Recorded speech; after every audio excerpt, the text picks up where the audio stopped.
નમસ્કાર, હું છું પરવીન પઠાણ અને ગુજરાતની વાતમાં આપનું સ્વાગત છે.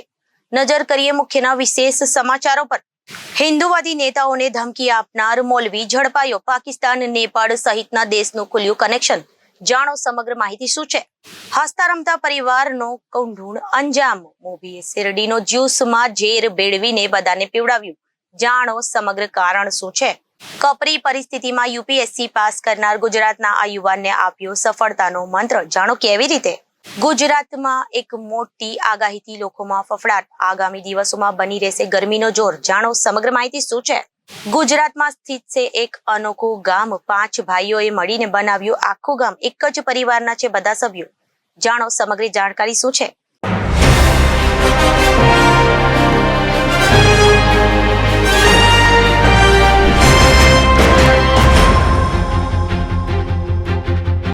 હવે સમાચારો વિગતવાર. હિન્દુ સનાતન સંઘના રાષ્ટ્રીય અધ્યક્ષને જાનથી મારી નાખવાની ધમકી અપાઈ હતી. આ નેતાને પાકિસ્તાન, નેપાળ અને અન્ય દેશોના લોકો સાથે મારવાની ધમકી આપવામાં આવી હતી. ત્યારે ધમકી આપનાર કઠોર ગામના મૌલવી સોહેલ અબુબકર ટીમોલને દબોચી લેવામાં આવ્યો છે. ધમકી આપનાર મોહમ્મદ સોહેલ કઠોર ગામમાં આવેલી મદ્રસામાં હાફિઝ અને આલિમ બનેલ છે. કઠોર અંબોલી ગામમાં મુસ્લિમ બાળકોને ઇસ્લામ ધર્મ અંગેનું ખાનગી ટ્યુશન પણ આપે છે. તેમજ લસકાણા ડાયમંડ નગર ખાતે ધાગા ફેક્ટરીમાં મેનેજર તરીકે નોકરી પણ કરે છે. સોહેલ પાસેથી મળી આવેલા મોબાઈલની તપાસ દરમિયાન તે છેલ્લા 1.5 વર્ષથી પાકિસ્તાનના મોબાઈલ ધારક ડોગર તથા નેપાળના મોબાઈલ ધારક શહેનાઝ નામના ઈસમો સાથે સોશિયલ મીડિયામાંથી સંપર્કમાં આવ્યો હતો. બાદમાં સોશિયલ મીડિયાના માધ્યમથી સંપર્કમાં રહીને ભારતમાં હિન્દુવાદી સંગઠનો દ્વારા નબીબી ગુસ્તાખી કરવામાં આવી છે. તેને સીધા કરવાની જરૂરી છે તેવી ઉશ્કેરણી કરી મૌલવીને હિન્દુવાદી સંગઠનોના અગ્રણીને ધમકી આપવા જણાવવામાં આવી હતી. પોતાની ઓળખ ન થાય તે માટે લાઓસ દેશનો ઇન્ટરનેશનલ સિમ નંબર ગેરકાયદે મેળવીને તેમાં બિઝનેસ વોટ્સઅપ એક્ટિવ કરવામાં આવ્યું હતું. આ નંબર પરથી હિન્દુ નેતા ઉપદેશ રાણા, રાજાસિંહ સુરેશ ચૌહાણ તથા નુપુર શર્માને ધમકી પણ આપવામાં આવી હતી. સોહેલ ઉર્ફે મૌલવીએ 2 કોમ વચ્ચે વૈમનસ્ય ફેલાવવાના ઈરાદે ભારતના રાષ્ટ્રધ્વજના ફોટામાં ચેકા કર્યા હતા. સાથે જ હિન્દુ ધર્મ બાબતે પોસ્ટ કે વિડીયો ઉપર અભદ્ર કોમેન્ટો કરી હતી. 6 ડિસેમ્બર બ્લેક ડે અંગેના કોમેન્ટના ફોટા તથા હિન્દુ દેવી દેવતાના ચિત્રો મોર્ફ કરી સોશિયલ મીડિયાના પોતાના ગ્રુપમાં પોસ્ટ કરી વિદેશી હેન્ડલર પાસેથી હથિયારો મંગાવ્યા હતા. હિન્દુ સંગઠન સાથે સંકળાયેલા ઉપદેશ રાણાને ધમકી આપનાર આરોપીને પકડી પાડવામાં ક્રાઇમ બ્રાન્ચ પોલીસને સફળતા મળી છે. ક્રાઇમ બ્રાન્ચ પોલીસે ભરીમાતા ફુલવાડી ખાતે રોડ આઈકરા એપાર્ટમેન્ટ પાસેથી આરોપી મૌલવી સોહેલ અબુબકરને ઝડપી પાડ્યો છે. બોલવું છે કે આરોપીની પૂછપરછ કરતા સામે આવ્યું છે કે આરોપી પાકિસ્તાન તેમજ અન્ય દેશના વર્ચ્યુઅલ મોબાઈલ નંબર પરથી ફોન કર્યા હતા. આ મૌલવી પાકિસ્તાનથી ગન મંગાવતો હતો અને પાકિસ્તાનથી પણ વેપન જલ્દી આપવાની વાત કરાઈ હતી. મૌલવી મૂળ મહારાજાના નંદુરબાર જિલ્લાના નવાપુરનો વતની છે. સુરત જિલ્લાના કામરેજ તાલુકાના કઠોર ગામમાં રહેતો હતો. કઠોર અંબોલી ગામમાં મુસ્લિમ બાળકોને ઇસ્લામ ધર્મ અંગેનું ખાનગી ટ્યુશન ચલાવે છે. સાથે જ લસકાણા ડાયમંડ નગર ખાતે ધાગા ફેક્ટરીમાં મેનેજર તરીકે નોકરી કરતો હતો. મૌલાના પાકિસ્તાન અને નેપાળના લોકોના સંપર્કમાં હતો. હિન્દુ ધર્મના નેતાઓને જાનથી મારી નાખવાની ધમકી આપી તેમની હત્યા કરવાનું ષડયંત્ર કરતો હતો. સનાતન સંઘના નામથી એનજીઓ ચલાવતા ઉપદેશ રાણાને જાનથી મારી નાખવાની ધમકી આપતા સમગ્ર મામલે વડોદરા પોલીસ મથકમાં ફરિયાદ નોંધાઈ હતી. જ્યારે આ ફરિયાદના આધારે ક્રાઇમ બ્રાન્ચે ધમકી આપનાર મૌલવીની પોલીસે ધરપકડ કરી છે. જ્યારે સમગ્ર મામલે ખુલાસો થયો છે. आज सूरत शहर के चौक बाज़ार विस्तार में एक व्यक्ति की थोड़ा शंकास्पद हिलचाल की इन्फॉर्मेशन सूरत सिटी क्राइम ब्रांच को थी. उसके आधार पे उसको डिटेन किया गया और जो डिटेन किया गया व्यक्ति का उसका नाम है मौलवी सोहेल अबू बकर टिमोल, जो कि यहाँ पे कामरेज तालुका का कठोर गांव का रहने वाला है. और ये यहाँ पे एक धागा की फैक्ट्री है, उसके अंदर मैनेजर काम करता है और अपने गांव में ये धार्मिक एजुकेशन देता है बच्चों को.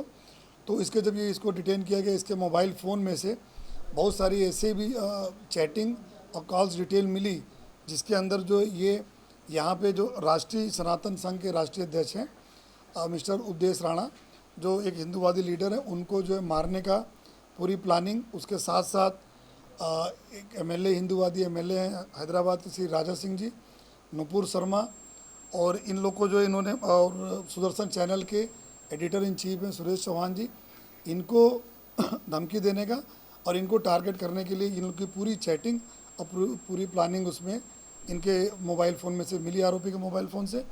उसके बाद हम लोगों ने ये भी देखा कि इनके नंबर में पाकिस्तान और नेपाल के लोगों के साथ कंटिन्यूअस इनका जो टॉक हो रही है उनको 1 करोड़ रुपया देने की बात हो रही है मारने के लिए, और उसके अलावा वेपन मंगाने की बात हो रही है जो है कि वेपन मंगाया जाए पाकिस्तान से, उसके बाद ये टारगेट जल्दी जल्दी किया जाए।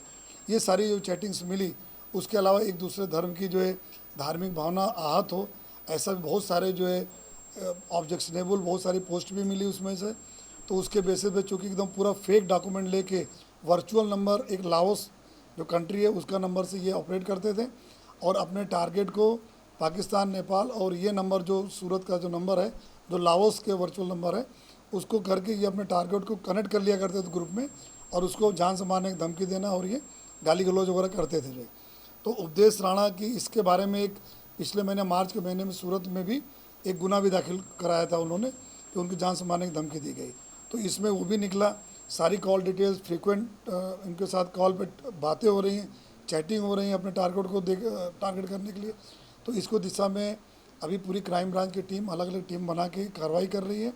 अभी प्राथमिक दृष्टि ये जो मौलवी सोहेल है ये काफ़ी रेडिकलाइज्ड व्यक्ति है, 27 साल इसकी उम्र है और काफ़ी जो धार्मिक उन्माद से भरा हुआ व्यक्ति है ये।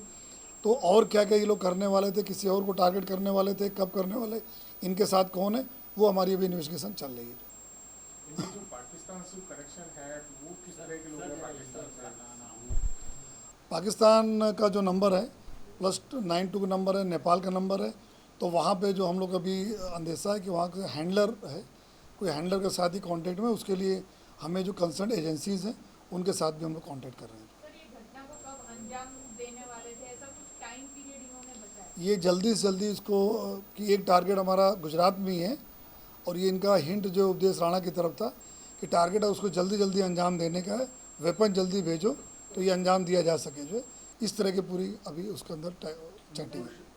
सर, ये जो चैटिंग है उसमें सोशल मीडिया के अलावा गेम ऐप की भी बात है, क्या है सर? उसमें कई बार क्या होता है कि इनको पता होता है कि एजेंसीज ध्यान रखती हैं, तो उससे बचने के लिए ना अलग अलग ऐसे ऐप जो ध्यान में भी ना आए और वहाँ पे पकड़े न जाए उस तरह से। तो इससे भी इनका इरादा एकदम क्लियर होता है कि अलग अलग ऐप के थ्रू जो इस तरह से आपस में एक दूसरे देशों के साथ चैटिंग कर रहे हैं। सर, ये जो भी टारगेट थे उनको अलग अलग नाम से ये करते थे, तो उसमें कौन से राजा सिंह के लिए या उपदेश के लिए कौन से? इन्होंने सारे टारगेट को अपना अलग अलग कुछ एक कोड वर्ड दे रहे थे। जैसे उपदेश राणा के नाम से इन्होंने ढक्कन को उड़ाना है, ढक्कन को जल्दी मारना है, तो उनको उपदेश राणा के लिए। तो बाकी लोग के लिए इन्होंने नंबर उनके इकट्ठा कर लिए थे। इनकी प्लानिंग चल रही थी कि उनको भी कनेक्ट करके अपने वर्चुअल ग्रुप में कनेक्ट करके जान से मारने की धमकी भी देना और उसके बाद इनको ग्रुप में गाली भी देना और साथों साथ एग्जीक्यूट करना है। उसकी पूरी प्लानिंग हमें तर्ज चैट में से हमको अभी तक मिली हुई है। सर, लोकसभा चुनाव के पहले जो अभी बाकी के चरण है उस दरमियान कुछ एंटी नेशनल या एंटी सोशल करने का कोई इरादा लग रहा है? ये भी हमारा इलेक्शंस भी देश में चल रहे हैं जो कि 4 जून तक है, 1 महीना भी बाकी है। तो इनके इस तरह का अगर अंजाम देते हैं तो इससे कौमी वैमनस जो है, कम्युनल हार्मोनी डिस्टर्ब होती है जो है, और उसके बाद जो इसका भी ये लोग लाभ ले सकते हैं। तो उस लाइन में भी इनका जो जिस ढंग से ये इनका टारगेट ही है कि हिंदूवादी नेताओं के मारने का है, तो एक कम्युनल हार्मोनी देश की बिगड़े उस तरह के भी कृत एकदम फलित होता है।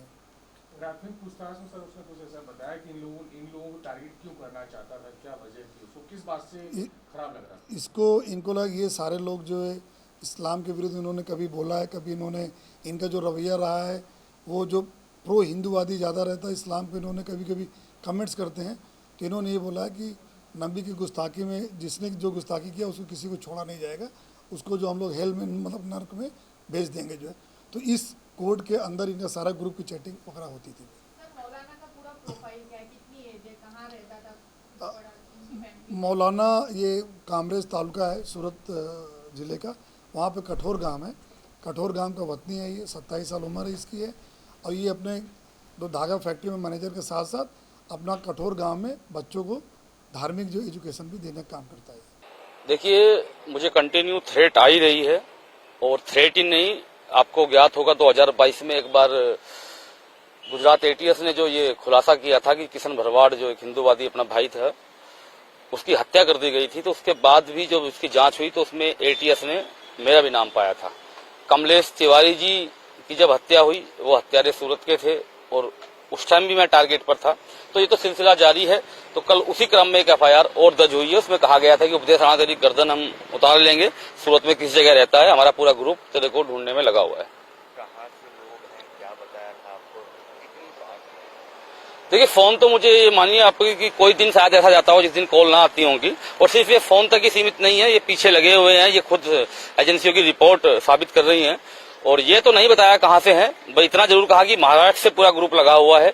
बाकी कल मेरी गुजरात में शायद 12वीं एफआईआर थी, आज तक किसी भी एफआईआर में कोई पकड़ा नहीं गया है, और सब में ए समरी पुलिस ने भरी है, जो साबित ये करता है कि हम अपने सही हैं, हमारे जो कंटेंट थे वो सही है, लेकिन वो जो अपराधी हैं वो आउट ऑफ रीच है। पहले आपको किसी समुदाय से फोन आता है, इस बार इस समुदाय का फोन आपको लग रहा है बातचीत? देखिए, जो कट्टरपंथी हैं, जिनके नामों से पता लगता है, जो बताते हैं तो मुस्लिम कट्टरपंथियों से फोन आते हैं, लेकिन इस बार थोड़ा सा जो खालिस्तानी एक्टिविटीज हैं उनके नाम से भी कॉल आ रहे हैं।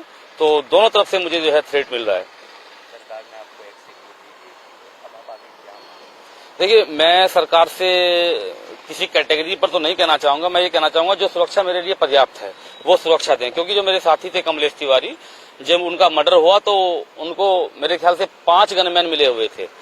सुधीर सूरी थे पंजाब में, हिंदूवादी, अपने साथी थे वो भी, उनकी वाई सिक्योरिटी में हत्या हुई है। तो बस मेरा यही कहना चाहता हूँ आप सभी के माध्यम से कि जो पर्याप्त सुरक्षा है वो उस चीज का ध्यान रखें, और मेरा पूरे देश में आना जाना रहता है, तो उसी चीज के क्रम में कल ये एफआईआर भी हुई है, धमकियां जो लगातार मिल रही हैं। आपको ही क्यों टारगेट किया जाता है? देखिए, जो इस देश में राष्ट्रवाद की बात करेगा, जो सनातन की बात करेगा, जो राष्ट्र प्रथम उन चीजों पर बात करेगा, वो सभी टारगेट होते आए हैं। और ये सिर्फ मैं ही नहीं हूँ, मैं आपको एक सिरे से पूरे नाम गिनवा सकता हूँ। अगर आप स्टार्ट करेंगे तो कमलेश तिवारी जी से ले लीजिए, कमलेश तिवारी जी से स्टार्ट करके आपको सभी को पता है नुपुर शर्मा जी के पीछे कितने तरीके से लोग पड़े हुए हैं, कन्हैया उदयपुर का आप भूले नहीं होंगे, एक महाराष्ट्र में एक और जो डॉक्टर साहब थे उनका कत्ल किया गया था। एक बहुत बड़ी फेहरिस्त है जिनकी केवल नाम देखकर, मजहब देखकर ये लोग हत्या करते हैं। आपको कौन से माध्यम से ये कॉल आते हैं और लास्ट टाइम क्या बोला गया आपको? कॉल तो मुझे, जैसा मैंने आपको बताया, प्रतिदिन ही मुझे आते हैं, और ये हत्या करने की बात की जाती है कि कंटिन्यू की भाई हम तेरी हत्या कर देंगे। और मैं आपके चैनल पर ये स्पष्ट कर रहा हूँ, देखिए, इंसान का कुछ अंदेशा हो जाता है। मैं एक चीज बता रहा हूँ आपको, आप सभी के माध्यम से। आज अभी एक एनआईए ने चार्जशीट दाखिल की है, और उस चार्जशीट में, ये बहुत बड़ा खुलासा मैं आपके चैनल पर कर रहा हूँ, और मैं चार्जशीट भी आपको वो दूंगा। उस चार्जशीट में आईएसआईएस के लोग सूरत में रेकी करके गए हैं।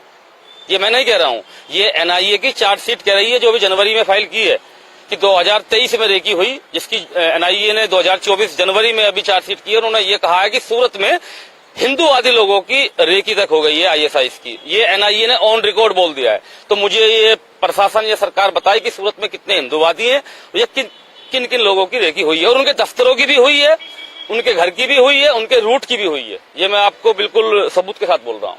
गला काटने का कुछ बोला गया था, क्या बोला गया था? ये बोला गया है कि उपदेश राणा तेरी हम गर्दन हम काट देंगे, और ये एक बार नहीं, तो मुझे हर दूसरे दिन तीसरे दिन बोला जाता है। यही इसी एफआईआर का कंटेंट है।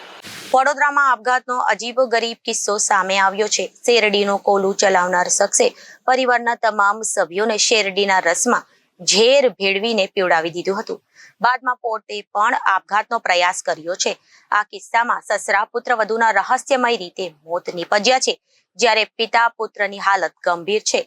આ ઘટનાથી પોલીસ દોડતી થઈ ગઈ છે। વડોદરાના તરસાલીમાં પરિવારને શેરડીના રસમાં ઝેર આપી દેતા પિતા અને પત્નીનું મોત નીપજ્યું છે। શેરડીનો કોલું ચલાવનાર ચેતન સોનીના પિતા અને પત્નીનું મોત નીપજ્યું હતું। જો કે પોલીસે તપાસમાં ચેતન સોનીને જ તમામને શેરડીના રસમાં ઝેર આપ્યા હોવાનો મોટો ખુલાસો કર્યો છે। ઝેરીલું શરબત પીતા જ પિતા મનહરભાઈ સોની અને પત્ની બિંદુ સોની ઘરમાં જ મોત થયું છે। જો કે ચેતન સોનીએ બારોબાર બંનેના અંતિમ સંસ્કાર પણ કરી દીધા હતા અને પોલીસ દોડતી થઈ છે। ચેતન સોનીએ પણ પોલીસ કાર્યવાહી દરમિયાન ઝેર પીધું હોવાની કબૂલાત કરી હતી। હાલમાં ચેતન સોની પણ હોસ્પિટલમાં સારવાર હેઠળ છે। ચેતન સોનીના પુત્ર આકાશ સોનીને પણ ઝેર ભેળવી શેરડીનો રસ પીવડાવ્યો હતો. આકાશ સોની પણ હાલમાં હોસ્પિટલમાં સારવાર હેઠળ છે. પ્રાથમિક તપાસમાં સામે આવ્યું કે આર્થિક સંકળામણના કારણે ચેતન સોનીએ પહેલા પરિવારને ઝેર આપી હત્યા કરી અને બાદમાં પોતે ઝેર પી આત્મહત્યા કર્યા હોવાની ચર્ચાઓ સેવામાં આવી રહી છે. આ ઘટનામાં 1 મેના રોજ રાત્રે 1 વાગે બની હતી, જેમાં પરિવારના સદસ્યોને શેરડીનો રસ પીને ઉલટીઓ થઈ હતી. આ ઘટનામાં 2 લોકોના મોત નીપજ્યા છે. તો હાલ પિતા પુત્ર જીવન મરણ વચ્ચે ઝોલા ખાઈ રહ્યા છે.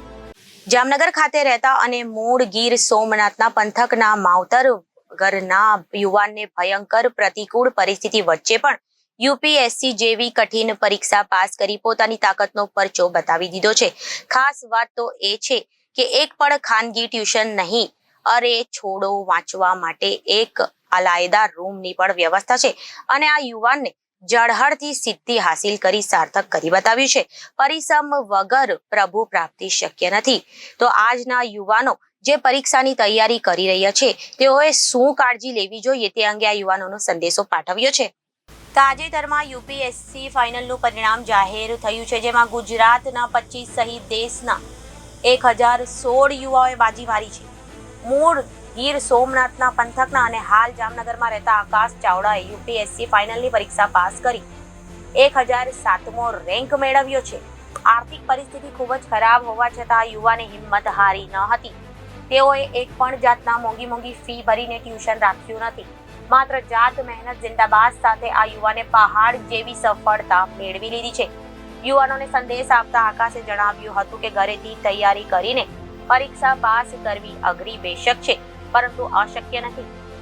સામાજિક પ્રસંગો ઉપરાંત મહેમાનોની આવક જાવક સહિતના મુદ્દા નુકસાન કરે છે, છતાં પણ જો પૂરતું ધ્યાન આપવામાં આવે તો ફાયદો થાય છે. આજે ડિજિટલ યુગમાં મોબાઈલ એ હથવગું હથિયાર છે. આથી આકાશે મોબાઈલના માધ્યમથી ટોપર્સના ઇન્ટરવ્યુ સાંભળ્યા અને જે સવાલ થતા તે નોટ્સના માધ્યમથી દૂર કરતા હતા. તેઓએ જણાવ્યું હતું કે મોબાઈલનો અને ટેકનોલોજીનો સાચો ઉપયોગ કરવામાં આવે તો તે ખૂબ જ ઉપયોગી છે. મહત્વની વાત એ પણ છે કે તેમને જોઈએ કે તેવી અંગ્રેજી વિષયમાં પકડ ન હોવા છતાં તેઓએ સિદ્ધિ મેળવી છે. આકાશભાઈએ મેકેનિકલ એન્જિનિયરિંગ કર્યું હતું. એન્જિનિયરિંગ પૂર્ણ થતાની સાથે જ તેમને 50,000ની નોકરીની ઓફર પણ આવી હતી. ચૂંટણીના પ્રચારના પડઘમ વચ્ચે ગુજરાતમાં એક મોટી આગાહી કરવામાં આવી છે. આજથી 3 દિવસ સુધી હીટ વેવની આગાહી કરાઈ છે. સાથે જ રાજ્યના 8 જેટલા શહેરોમાં તાપમાન 40 ડિગ્રીથી વધુ રહેવાની સંભાવના બતાવી છે. સૌરાષ્ટ્ર અને કચ્છમાં 6 થી 8 મે સુધી હીટ વેવની આગાહી થઈ છે, જ્યારે મતદાનના દિવસે એટલે કે 7મી મેના રોજ ગરમીનો પારો 43 ડિગ્રી સુધી પહોંચવાની શક્યતાઓ છે. રાજ્યમાં કાળઝાળ ગરમીનો પ્રકોપ સતત વધી રહ્યો છે. મોટા ભાગના શહેરોમાં તાપમાન ઉચકાયું છે. રાજ્યમાં 3 શહેરોમાં તાપમાન 42 ડિગ્રી પાર નોંધાયું છે, જેમાં સૌથી વધુ તાપમાન સુરેન્દ્રનગરમાં 42.3 ડિગ્રી નોંધાયું છે. આવતીકાલથી રાજ્યમાં ફરીથી ભારેથી અતિ ભારે હીટ વેવની આગાહી છે, જેમાં સૌરાષ્ટ્ર અને કચ્છમાં સૌથી વધુ હીટ વેવની અસર વર્તાશે. પોરબંદર, ભાવનગર, ગીર સોમનાથ અને કચ્છમાં હીટ વેવની આગાહી છે. આગામી 5 થી 7 મે સમગ્ર રાજ્યમાં ગરમીનો યેલો એલર્ટ છે. હવામાન વિભાગની આગાહી મુજબ 10 થી 14 મે વચ્ચે ઉત્તર અને મધ્ય ગુજરાતમાં આંધી વંટોળ સાથે વરસાદ વરસી શકે છે. 10 થી 14 મે વચ્ચે હવામાનમાં પલટા બાદ ફરી 20 મે બાદ ગરમીમાં વધારો થશે. તો ઉત્તર ગુજરાતના ભાગોમાં તાપમાન 44 ડિગ્રી સુધી જવાની આગાહી કરાઈ છે. આમ રાજ્યમાં આવનારા 20 દિવસોમાં ભારે ગરમી અને કમોસમી વરસાદની આગાહી કરાઈ છે. જો કે 7 જૂનથી સાગરમાં પવનો બદલાતા ફરી વરસાદ આવશે. 8 થી 14 જૂનમાં આંધી વંટોળ સાથે વરસાદની શક્યતા છે. 17 જૂન બાદ ભારે આંધી વંટોળ સાથે વરસાદ વરસશે. જેઠ વધમાં શ્રાવણ પંથકમાં વરસાદ થાય તો સારો વરસાદ થવાની શક્યતા છે. આ બાદ ગુજરાતમાં ચોમાસાની એન્ટ્રી થશે. હવામાન નિષ્ણાંત અંબાલાલ પટેલે આગાહી કરતા કહ્યું હતું કે મે મહિનામાં શરૂઆતમાં પણ પ્રી મોન્સૂન એક્ટિવિટી થઈ શકે છે. 4, 5, 6 મે થી ગુજરાતમાં પુનઃ ગરમી આવશે. આ દિવસોમાં ગુજરાતમાં લોકસભાની ચૂંટણી માટે મતદાન પણ થવાનું છે.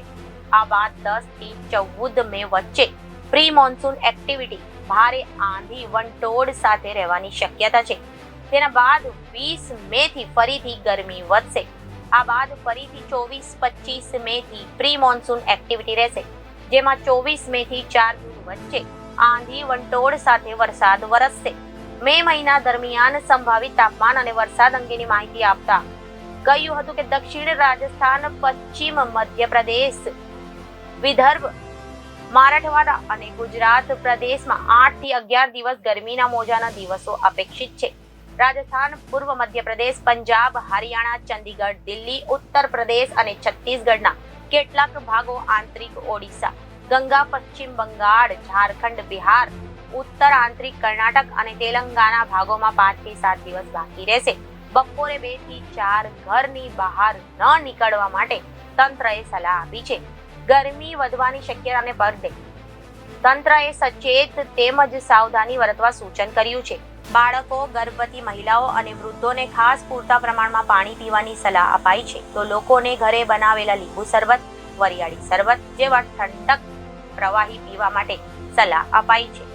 તરસ ન લાગે તો પણ જ્યારે પણ શક્ય હોય ત્યારે પૂરતું પાણી પીવા જોઈએ. સાથે નાગરિકોને ઓરલ રિહાઇડ્રેશન સોલ્યુશન ORS નો ઉપયોગ કરવું અને લીંબુ શરબત, છાશ, લસ્સી, ફળોનો રસ સાથે મિશ્રિત થોડું મીઠું જેવા ઘરે બનાવેલા પીણા પીવા જોઈએ. પાતળા ઢીલા સુતરાઉ કપડાં, આછા રંગના કપડાં પહેરવાની અને સીધા સૂર્યપ્રકાશના સંપર્કમાં આવે તો છત્રીઓ, ટોપીઓ, ટુવાલ અને અન્ય પરંપરાગત માથાના આવરણોનો ઉપયોગ કરવો જોઈએ. હવામાનના અપડેટ માટે સમાચાર જોતા રહેવું. રાજ્યના વિવિધ જિલ્લાઓની વાત કરીએ તો છેલ્લા 24 કલાક દરમિયાન અમદાવાદમાં 42 ડિગ્રી, અમરેલીમાં 42 ડિગ્રી તાપમાન નોંધાયું છે, જ્યારે ગાંધીનગરમાં 41.2 ડિગ્રી, વડોદરામાં 40.8 ડિગ્રી, છોટાઉદેપુરમાં 40.8 ડિગ્રી, ડીસામાં 40.8 ડિગ્રી, દાહોદમાં 39.3 ડિગ્રી, ભાવનગરમાં 38.7 ડિગ્રી, પોરબંદરમાં 38.4 ડિગ્રી, જામનગરમાં 37.2 ડિગ્રી અને વલસાડમાં 37.2 ડિગ્રી સુધી તાપમાન નોંધાયું છે. તાલુકામાં એક એવું ગામ આવેલું છે જ્યાં માત્ર એક જ પરિવારના લોકો રહે છે. આ ગામનું નામ હીરાસર ગામ છે. હીરાસર ગામ એક એવું ગામ છે જ્યાં માત્ર સોલંકી પરિવારના જ લોકો રહે છે. અહીંયા બીજી જ્ઞાતિ, ધર્મ કે અન્ય અટક ધરાવતા લોકો અહીંયા રહેતા નથી, જેથી આ ગામ પહેલા પ્રખ્યાત ન હતું. પરંતુ જ્યારથી અહીં ઇન્ટરનેશનલ એરપોર્ટ આવ્યું છે ત્યારથી આ ગામ દુનિયાના નકશામાં પ્રખ્યાત થઈ ગયું છે. રાજકોટ તાલુકાનું છેલ્લું ગામ એટલે હીરાસર ગામ. આ ગામના વતની ભૂપતભાઈ સોલંકી જણાવે છે કે આ ગામ અમારા બાપ દાદાએ વસાવેલું છે. આ ગામમાં સોલંકી પરિવારના જ લોકો રહે છે. સોલંકી પરિવાર કે જે તળપદા કોળી છે, તેઓ 200 વર્ષ પહેલા ગામમાં આવ્યા હતા અને ગામને વસાવ્યું હતું. રાજકોટ તાલુકાના છેલ્લું ગામ હીરાસર છે, જ્યાં માત્ર સોલંકી પરિવારના લોકો જ રહે છે. જ્યારથી અહીં હીરાસર ઇન્ટરનેશનલ એરપોર્ટ બન્યું ત્યારથી આ ગામ દુનિયાના નકશામાં પ્રખ્યાત થઈ ગયું છે. આ ગામ વસ્યું ત્યારે દાદાના 5 દીકરા હતા. આ 5 દીકરાના જ વંશજ આ ગામમાં આજે રહે છે. અહીંયા કોઈ બીજી જ્ઞાતિ કે અટકવાળા રહેતા નથી. આ ગામમાં માત્ર ને માત્ર સોલંકી અટકવાળા જ પરિવારના સભ્યો રહે છે. આ ગામમાં એક જ પરિવારના લગભગ 1100 થી 1500 લોકો રહે છે. તો અત્યારે ગુજરાતની વાતમાં વિરામ લઈએ. વધુ સમાચારો માટે જોતા રહો જનાદેશ ન્યૂઝ. નમસ્કાર.